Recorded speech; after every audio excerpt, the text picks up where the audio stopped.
Pues aquí estamos, ¿de acuerdo? Y encima tengo un día libre y es martes. Y yo me llamo, ¿verdad? No pasa nada, no pasa nada. No sé, no he empezado a grabar todavía. Bueno, pues aquí estamos, ¿eh? Hemos empezado el tema 6, segunda evaluación, y el punto número 1 de la lección número 1 del tema 6 es el diálogo. Uno de los tipos de texto más importantes que existe, ¿eh? Porque precisamente el diálogo, ¿eh?, es lo que nos hace humanos, ¿verdad? Nosotros estamos hechos para vivir en comunidades, para hablar los unos con los otros, para comunicarnos y para ayudarnos, ¿eh? Y si no os fijaos en estos días, lo importante que es la comunicación, lo importante que es estar conectado y lo importante que es estar disponible para cualquier persona que necesite ayuda, poder ofrecérselo, ¿eh? Yo, de hecho, tengo un compañero que se fue en militar y se fue a Ferrol el sábado, con toda la nevada, desde Cartagena hasta Ferrol. Y a partir de, no sé exactamente dónde, pero creo que fue a partir de Albacete, tuvo que llamar a otro amigo mío que se conectó a la página de la DGT y se dedicó básicamente a ir guiándole por las carreteras diciéndole, esta está despejada, esta está mejor, esta está peor. O sea que, ya sabemos, el diálogo, la comunicación es fundamental, porque es lo que nos hace humanos y lo que nos hace avanzar como especie. Entonces, lo primero que tenemos que saber es, ¿qué es el diálogo? ¿Qué entendemos nosotros como diálogo? Pues si vemos la definición, aquí en el cuadrito azul, podremos ver que el diálogo es una actividad en la que intervienen dos o más personas, a la que se denomina interlocutores. Una palabra que ya conocíamos de antes, porque estudiamos los elementos de la comunicación y ahí teníamos dos interlocutores. ¿Recordáis cómo se llamaban esos interlocutores? El que hablaba y el que escuchaba, ¿no? ¿Cómo se llama el que hablaba? El emisor. Y luego el que escucha se llama el receptor. Muy bien, pues aquí tenemos exactamente lo mismo. Pero en la conversación, el diálogo tiene una característica especial, que es ser bidireccional, como podéis ver aquí, ¿eh? Es bidireccional. ¿Y eso qué quiere decir? Pues que esos dos papeles se pueden intercambiar. Cuando estamos realizando un diálogo, el emisor puede pasar a ser receptor y viceversa. ¿De acuerdo? El diálogo es un tipo de texto que es dinámico en cuanto a sus elementos. Dinámico quiere decir que cambian y se van modificando.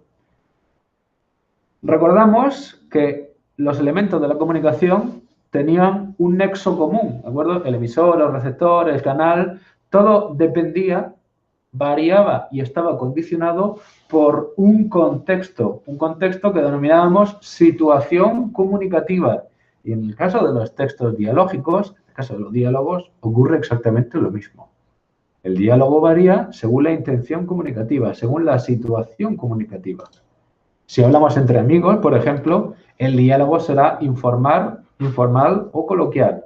Pero si hablamos con el médico, con un juez o con un policía, el diálogo será formal. Entonces tenemos dos tipos diferenciados de diálogo, formal e informal. Y estos dos tipos de diálogo son parecidos, pero sus categorías, sus características específicas varían, ¿vale? Hay unas pequeñas diferencias. Y seguimos leyendo. Veremos algunas de estas diferencias. ¿Cuáles son las características concretas que diferencian el diálogo formal del diálogo informal? Vamos a ver. En un diálogo formal, vemos que suele estar planificado de antemano. Sabemos lo que vamos a decir antes de decirlo. Lo tenemos de alguna manera preparado. Antes hemos hecho referencia al juez, ¿verdad? ¿Se os ocurre algún otro tipo de situación comunicativa en la que tengamos preparado o lo que vamos a decir? Pero con alguien. Sí, con alguien, claro, tiene que ser un diálogo. En una entrevista de trabajo, muy bien. Una entrevista de trabajo es un diálogo, pero está totalmente preparado. Y de hecho, en los diálogos formales, el tema del que se va a hablar está predeterminado. Tú antes de entrar en un diálogo formal ya sabes de lo que vas a hablar. Por ejemplo, cuando ponemos la televisión, si le están haciendo una entrevista a un científico, que a día de hoy lo vemos mucho en los informativos, ¿verdad? A un científico o a un escritor o algo más distendido, a un cantante, más o menos el cantante, el escritor y el científico ya saben de lo que van a hablar. El cantante va a hablar de su nuevo disco. El científico, pues seguramente hablará de la incidencia acumulada en la Comunidad de Madrid del coronavirus. Y el escritor, como Francisco Umbral, va a venir a hablar de su libro, ¿verdad? Entonces, cada uno ya sabe el tema que va a tratar. De modo que la estructura es mucho más cerrada que en un diálogo coloquial. Por eso seguimos un turno de palabra, muy bien estructurado. Primero habla el entrevistador y luego habla la otra persona. Del mismo modo que si hablamos con el médico, con un juez o con un policía. Si vamos al médico, el médico nos pregunta nuestros síntomas y nosotros le decimos los síntomas. Si vamos a un juez, el juez nos hace una pregunta y nosotros hacemos nuestro alegato. Y cada uno toma un turno de palabra y no nos interrumpimos. No nos interrumpimos, se evitan las interrupciones. Y además, la diferencia entre los diálogos formales e informales radican especialmente, y os daréis cuenta, en el tipo de lenguaje. El lenguaje de un diálogo formal es más cuidado porque necesitamos ser más específicos. Cuando vemos, lo que hacemos referencia al ejemplo anterior, cuando vemos un científico hablando en la televisión o cuando vemos a un profesor explicando en clase, podemos suponer que habla de una manera diferente a cómo habla en la calle, ¿verdad? Si un profesor está interactuando con un alumno, habla de una manera que no es la misma que en la calle. Puede ser no tan formal quizá como la de un científico, pero sigue siendo formal. Utilizamos un lenguaje más concreto. Eso es. Sin embargo, ¿qué pasa con el diálogo formal? Porque el diálogo formal es todo lo contrario. El diálogo informal es todo lo contrario. El diálogo informal no suele estar planificado, el tema no está predeterminado, el turno de palabra es libre y el tiempo de habla de cada interlocutor es totalmente variado. Es decir, que nos podemos interrumpir los unos a los otros. Y en este caso el lenguaje es coloquial. Entonces sería, ¿qué clase de diálogo es un diálogo informal? Dame ejemplos de diálogo informal. ¿Con quién podemos hablar para mantener un diálogo informal? Con una amiga. Con un amigo, con una amiga, con tu hermano, con tu hermana, con tus hijos, con los padres. Cuando vemos normalmente a alguien que conocemos o hablamos de un tema que no es demasiado importante. Yo estoy en mi casa, le digo a mi novia, oye, dame la esa de la cocina. Dame la esa de la cocina que voy a cortar la pizza. No le digo, por favor, ¿me podrías pasar al cortapizzas? Porque de lo contrario me va a llenar las manos de queso. Utiliza un lenguaje mucho menos marcado, un lenguaje mucho menos técnico, mucho menos concreto. ¿Por qué? Porque también cuando estamos en la cercanía, a veces tenemos incluso referencias visuales, ¿no? Si yo estoy en el sofá y quiero coger el mando, oye, dame eso, por favor, dame eso, por favor. Venga. Y estoy señalando el mando, no necesito decir, ¿me podrías pasar por favor el mando a distancia? ¿Me podrías pasar por favor el mando a distancia? No es necesario. ¿De acuerdo? Entonces, esa es una clave fundamental. Un elemento fundamental del diálogo informal es el lenguaje coloquial. El lenguaje coloquial. Más cositas. Ya hemos visto que tenemos dos tipos de diálogo principales. Y aunque estos dos tipos de diálogo se diferencian en sus características y son bastante fáciles de identificar porque cada uno de ellos tiene características muy específicas, sí que es cierto que en la mayoría de los diálogos tenemos o podemos averiguar o podemos intuir una estructura común que suele ser la misma. El diálogo informal, en esta estructura suele ser más relajada, pero en todo caso, en todos los tipos de diálogo se distinguen las siguientes partes. La primera parte, una presentación o un saludo. Ya vaya yo a la televisión, ¿verdad? Ya vaya yo a la televisión a hablar del programa, de la programación del ámbito de comunicación del Centro de Educación de Adultos de Yecla, o esté hablando con mi amigo que me he encontrado en el bar, voy a saludar. ¿Vale? Que a lo mejor en la televisión diré, buenos días, estoy encantado que me hayan traído porque tengo una información interesantísima que contarles. Y al amigo a lo mejor le digo, Antonio, ¿qué giro llevas? ¿Verdad? Hay que cambiar el lenguaje, pero la estructura es la misma. Siempre saludo, presentación. La presentación se da sobre todo en las entrevistas más formales, ¿de acuerdo? Luego el desarrollo. Y el desarrollo hemos visto que es diferente. Si el diálogo es informal, habrá de palabras, será más variado, y si es formal, la estructuración de los turnos de palabras será muy cerrada, ¿verdad? Yo hago una pregunta y luego mi entrevistado responde o el que me está entrevistando me pregunta a mí, yo respondo sin sufrir ningún tipo de interrupción y luego me hacen la siguiente pregunta y así. Vamos avanzando a lo largo del diálogo sin ningún tipo de problema. Y por último, tenemos la despedida. Esas serían los tres tipos de estructura, bueno, las tres características estructurales principales de los textos dialógicos. Y, claro, un texto dialógico, un diálogo, no se produce en un vacío comunicativo, se produce en una situación concreta. En la mayoría de los casos, o en muchos, ahora cada vez menos, la verdad, pero en muchos casos un diálogo, formal o informal, se produce cara a cara.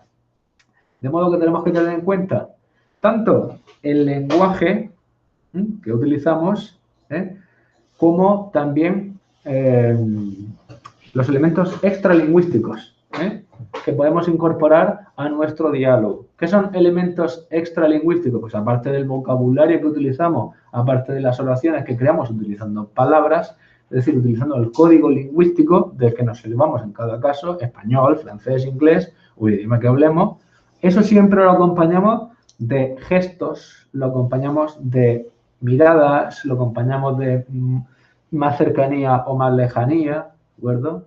Entonces, el lenguaje gestual, el lenguaje no verbal también nos ayuda a interpretar un diálogo.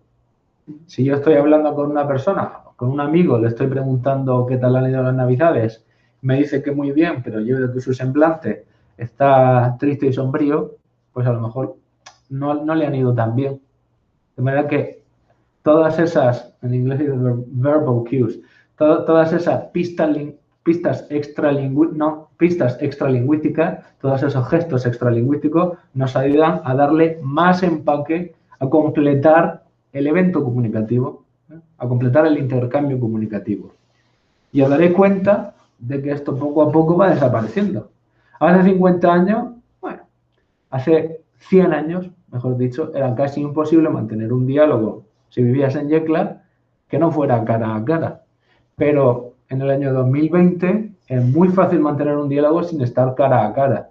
¿Por qué? Porque tenemos emails, tenemos WhatsApp, tenemos ordenadores con Zoom y Google Meet. Entonces podemos hablar sin necesidad de vernos cara a cara. Las llamadas, y también tenemos teléfonos, ¿de acuerdo? Para hacer llamadas telefónicas. Una llamada telefónica, si estoy haciendo una llamada telefónica, en vez, no puedo recurrir a gestos extralingüísticos que digan cómo estoy. Entonces yo me voy a ayudar del tono de mi voz para intentar darle un matiz u otro a mi conversación y que se entienda correctamente lo que quiero decir. Que si me están hablando, yo no puedo asentir con mi cabeza en silencio porque la otra persona no ve cómo asiento. Lo que sí puedo decirle es, ajá, muy bien, vale, vale, vale. Puedo ir dándole afirmaciones, puedo ir dándole rellenadores de espacio, que se dice técnicamente, para que entienda, para que la otra persona siguiendo el hilo de su conversación.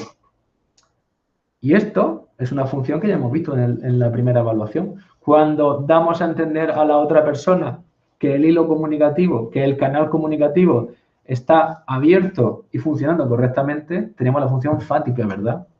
La función fática puede ser inicial, a la hora de, por ejemplo, a la hora de llamar por teléfono, si vemos que hay interferencia al inicio, antes de empezar a hablar, antes de iniciar la conversación propiamente dicha, podemos decir, hola, hola, ¿me oyes? ¿Se oye bien? Pero muchas veces vamos hablando en una conversación, no hay interferencia, pero para dar a entender a nuestro interlocutor que el canal está abierto y que estamos escuchándolo y que no hay ningún tipo de problema de recepción, vamos utilizando nuestra voz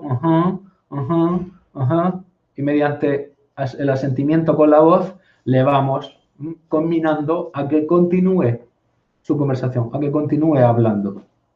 ¿Vale? Pues en ese caso, el tono de voz nos ayuda mucho, nos ayuda mucho. También nos ayuda a expresar alegría, tristeza, etc. Luego, cuando hablamos por teléfono, nuestra voz, nuestro lenguaje suele ser más expresivo cuando hablamos cara a cara. Y en el caso de que utilicemos mensajería instantánea, pues aquí podemos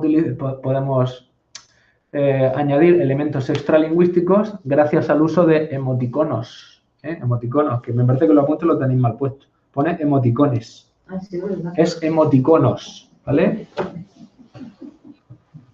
Claro. El emoticono, de hecho, ya se ha quedado prácticamente anticuado, ¿verdad? Porque ahora mismo WhatsApp y cualquier tipo de servicio de mensajería instantánea nos permite utilizar memes, podemos utilizar GIFs. ¿Sabes qué son GIFs? Es la imagen tuya Son como un muñeco. Un GIF, un GIF es cualquier tipo de imagen en movimiento. Ah, bueno, sí. Cualquier tipo de imagen en movimiento, con lo cual el nivel de expresión extralingüística que nos permite nuestro teléfono móvil, en algunos casos, sobre todo si una persona es muy sosa, supera el nivel de comunicación extralingüística que nos puede proporcionar la conversación cara a cara. Porque hay gente que es muy sosa y está hablando de cara a cara y tiene así el semblante totalmente decaído. Pero muchas veces pues hablas con esa misma persona por WhatsApp y te pone un emoticono, te pone un GIF muy gracioso, te pone un meme y entonces pues parece que la conversación es más viva, ¿no? Y más dinámica. Bueno.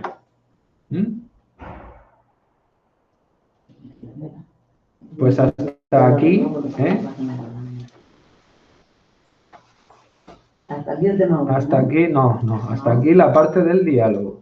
O sea,